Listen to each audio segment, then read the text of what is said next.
Vamos a meternos ahora, muchachos, con el segundo cuarteto de Lo Fatal, con la segunda estrofa, que me atrevo a decir que es más densa y más rica de contenido que la primera. Fíjense que en el primer hemistiquio del primer verso, recordemos, hemistiquio es mitad de verso, o sea, en la primera mitad del primer verso, en unas pocas sílabas, Darío alude a dos filósofos al mismo tiempo, porque él dice ser y no saber nada. Con lo de no saber nada, alude a un filósofo griego, a un filósofo ateniense del siglo V a.C., a Sócrates. Sócrates decía, yo solo sé que no sé nada. ¿A qué se refería Sócrates con eso? Por un lado era un gesto de humildad. No, yo no soy un sabio. Soy uno que hace preguntas. De hecho, Sócrates decía que era partero, como su mamá, porque el método de él era hacerle preguntas a las otras personas cuando discutían un tema y hacer salir la verdad de adentro de la otra persona. Lo mismo que la partera hace salir al bebé de adentro de la parturienta. Entonces, por un lado, ese yo no sé nada, yo solo sé que no sé nada, de Sócrates habla de una humildad. No soy, no soy un gran sabio. Soy uno que hace preguntas. Pero también, vinculado con lo del hacer preguntas, habla del método de Sócrates. No dar por sabido nada, cuestionarlo todo, poner todo en duda. Noten que mucho de nuestro método científico sale de Sócrates. Sócrates se metió en muchos líos por ser filósofo. No a todo el mundo en Atenas le gustaba que él estuviera cuestionándolo todo, haciéndose preguntas. Y terminó yendo a juicio Sócrates. Y lo condenaron a beber la cicuta, a beber un veneno para morir. Y Sócrates enfrentó la muerte con mucha valentía. Por ejemplo, sus discípulos tramaron un complot para hacerlo fugarse. Él no quiso, él tuvo que esperar como un mes preso antes de que llegara la fecha de beber el veneno. Y él no quiso escaparse porque dijo que si el ciudadano Sócrates había vivido cumpliendo las leyes de Atenas toda su vida, el ciudadano Sócrates debía morir por las leyes de Atenas. Y en uno de los diálogos de Platón, un discípulo de Sócrates, el Fedón, por el nombre de uno de los participantes, un joven llamado Fedón, se cuenta la última noche de Sócrates. Y Sócrates está tranquilo. Sócrates cree que puede morir tranquilo porque el hombre es una cosa demasiado bien hecha como para que viva un rato y se muera, que tiene que haber otra continuidad de la vida. Y se muere tranquilo. De hecho, cuando uno lee el Fedón, ve que en vez de consolar los discípulos a Sócrates, Sócrates, que es el que se va a morir, consuela a sus discípulos. Vean qué diferencia, ¿no? Sócrates en su vida como filósofo parte del yo no sé nada, pero llega a la idea de que el hombre después de la muerte sigue vivo. Rubén Darío en este poema parte del yo no sé nada y en eso se queda. Porque noten que el final del poema sigue diciendo, no sabemos ni de dónde venimos, si hay un Dios que nos haya hecho, ni a dónde vamos, qué hay después de la muerte. Entonces vean la diferencia, ¿no? Bueno, el otro filósofo al que Darío alude con lo de ser, o sea, con lo de saber que uno es, que uno existe, es a un filósofo francés del siglo XVII llamado René Descartes, si lo castellanizamos, Renato Descartes,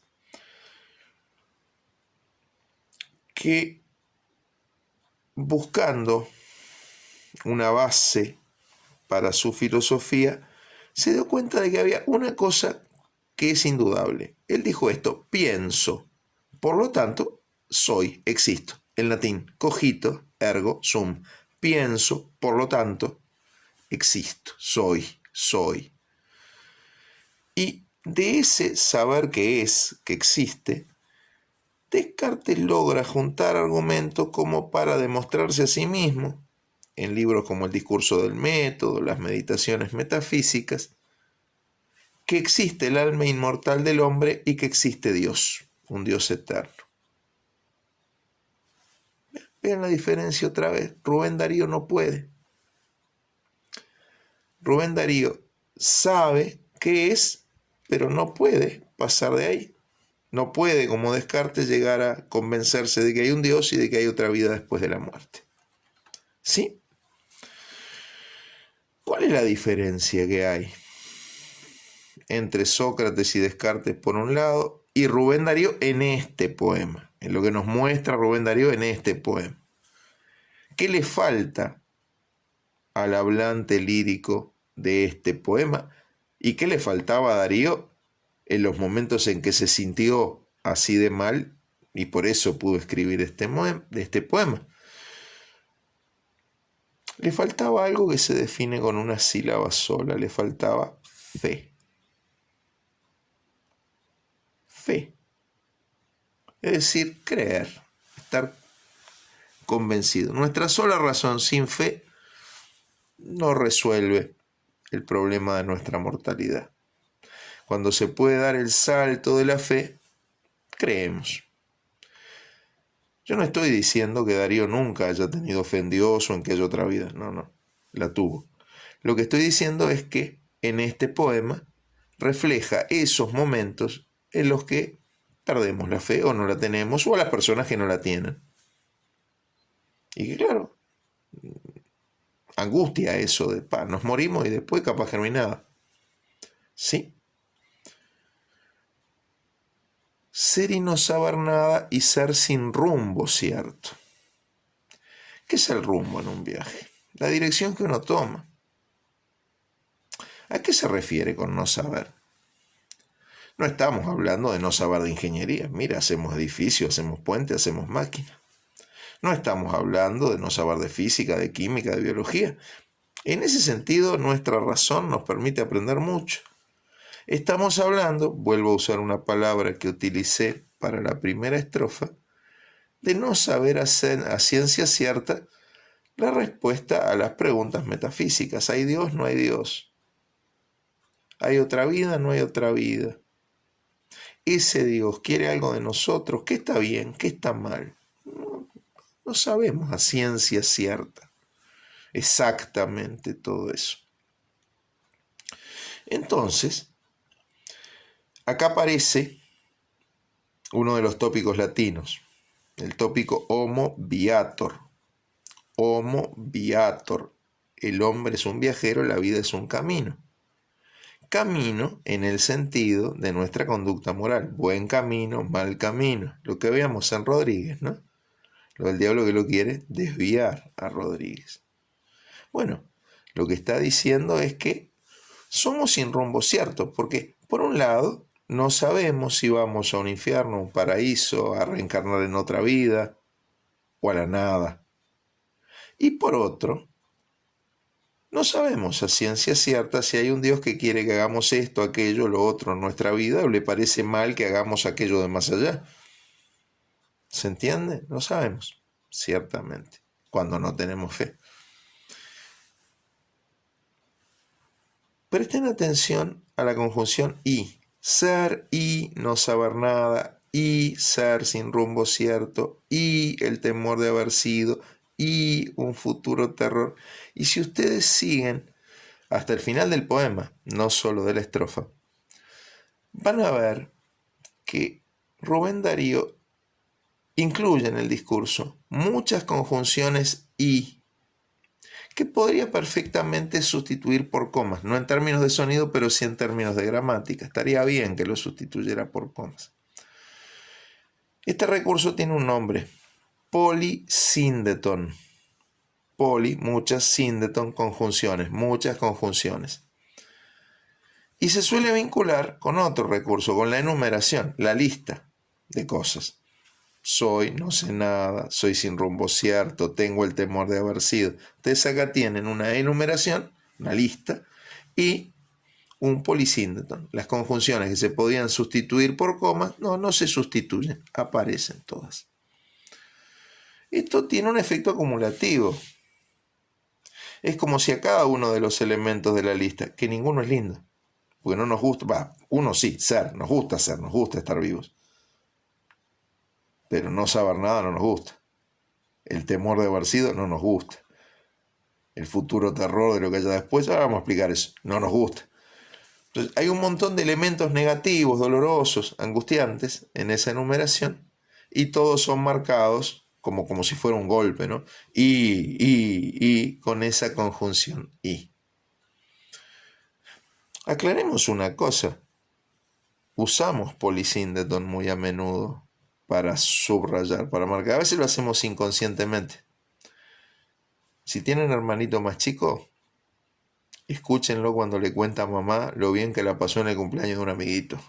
Y van a ver que dice, y había sándwiches, y había pizza, y había torta, y había payaso, y había piñata. Es un recurso del habla. Los poetas lo usan a propósito, con conciencia. Cuando somos chiquitos hacemos muchas cosas de poeta y nos salen solas, después no olvidamos. ¿Sí? Entonces ustedes acá tienen ese recurso sonoro. Muchas conjunciones que van haciendo como un subrayado de cada elemento de la lista. Ser sin rumbo cierto, no saber, ser sin rumbo cierto. Noten que de lo que se habla acá es de la angustia de no tener certeza. ¿Sí? La ignorancia metafísica me genera duda. La duda me genera temor. El temor me genera sufrimiento. ¿Cuándo? ¿Después de que me muera? Porque el problema es la muerte. No. Ahora, mientras no me muero.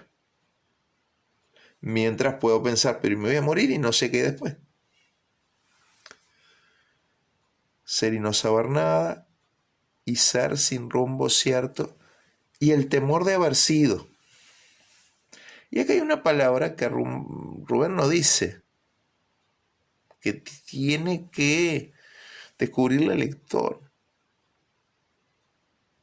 Y el temor de haber sido malo, muchachos. El temor de haber sido malo. Y de haber sido malo, y como está en el pasado, yo ya no lo puedo arreglar. Y capaz que después me lo cobran, capaz que después me castigan. Por eso que después de decir el temor de haber sido, dice, y un futuro terror. ¿Y qué pasa si después del otro lado me castigan por no haber estudiado para el profesor Juancito? No se preocupen, no estudiar literatura es un pecado venial, no los van a mandar al infierno por eso. Yo los voy a matar, pero no los van a mandar al infierno. ¿Está? Ahora, insisto, vean cómo el miedo crece. Ninguno de nosotros iría al cine a ver una película de temor, pero de terror, sí. Miedo grande, poderoso. Tememos haber sido malos en el pasado, pero le tenemos mucho más miedo a que, capaz que me muero y después me castiga. Me dice, vení, Juancito, pusiste muchos unos vos. Al infierno de los profesores, pusiste muchos unos, eso estuvo mal. Ponele, ¿no? ¿Se entiende? El temor de haber sido malo, el futuro terror, el terror al castigo después de la muerte. Y noten qué cosa terrible. ¿Se acuerdan que dijimos hace un momentito que el miedo venía de la incerteza, de la inseguridad, del no saber? Lo único que hay seguro en este poema es algo que da miedo. Y el espanto, que es otra forma de la palabra de decir miedo, ¿no? Y el espanto seguro de estar mañana muerto. Y a mí me gusta la palabra mañana. Mañana, por un lado, es una sinécdoque de futuro. ¿Qué es una sinécdoque? Es una figura en la que tomamos el todo para decir la parte o la parte para decir el todo. ¿Qué es mañana? Mañana es una parte del futuro. Decimos el mañana y entendemos el futuro. No es que te vayas a morir mañana, es que en el futuro te vas a morir. Pero ¿por qué elegimos para esto? ¿Por qué eligió Darío para esto la sinécdoque mañana? Porque mañana no es un futuro muy lejano. Y la muerte siempre nos queda cerca. ¿A qué me refiero con esto? Por un lado, yo me podría morir mañana. Y capaz que les toca después otro profesor. Ustedes hacen el festejo. Se murió Juancito, qué bueno, va a llegar uno que nos trate mejor, que nos quiera más. Y después viene uno peor que yo. Por no quererme a mí. Ahora, insisto. Todos nos podemos morir mañana, literalmente. Pero además, aunque viviéramos muchos años, siempre nos va a parecer que la vida tuvo gusto a poco. Hagan la prueba cuando nos podamos volver a visitar y todas esas cosas, sobre todo si tienen abuelos, y ni les cuento a los que tengan bisabuelos. Hablen, traten de hablar de cuando ellos eran jóvenes, ¿sí? Traten de hablar de cuando ellos eran jóvenes y constantemente van a ver que ellos les dicen, parece que fue ayer. Se les fue muy rápido. Bueno, la muerte llega muy rápido, ¿sí? Es mañana. Por eso se usa esa sinécdoque, ¿sí? Porque entendemos futuro cuando decimos mañana, pero porque el tiempo se nos va a prisa. Acá tienen ustedes dos tópicos latinos de esos que hablamos antes. Memento mori, el espanto seguro de estar mañana muerto, recuerda que eres mortal. Y tempus fugit, el tiempo se va rápido, es mañana que te vas a morir. Y sufrir, dice el último verso de la estrofa. Fíjense lo que yo les decía. Como dudo, como no sé, dudo. Como dudo, tengo miedo. Como tengo miedo, sufro. Por cosas que están después de morirme. Pero ¿cuándo sufro? Ahora que estoy vivo. ¿Sabes? Y sufrir por la vida y por la sombra. Y acá yo jugaría en clase con ustedes de esta manera. Alto I, bajo. Bueno I, malo. Vida I, muerte. Sombra es una metáfora de muerte, un símbolo y una metáfora de muerte. ¿Por qué? Porque es lo oscuro. Y en lo oscuro no vemos, no sabemos qué hay. Bueno, a ciencia cierta con nuestra sola razón, de lo que hay después de la muerte no sabemos. Es lo que nos da miedo, porque no sabemos. Y bueno, sí.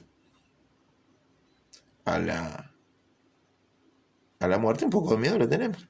Yo también, Un poco de miedo le tenemos. Y a veces son muchos.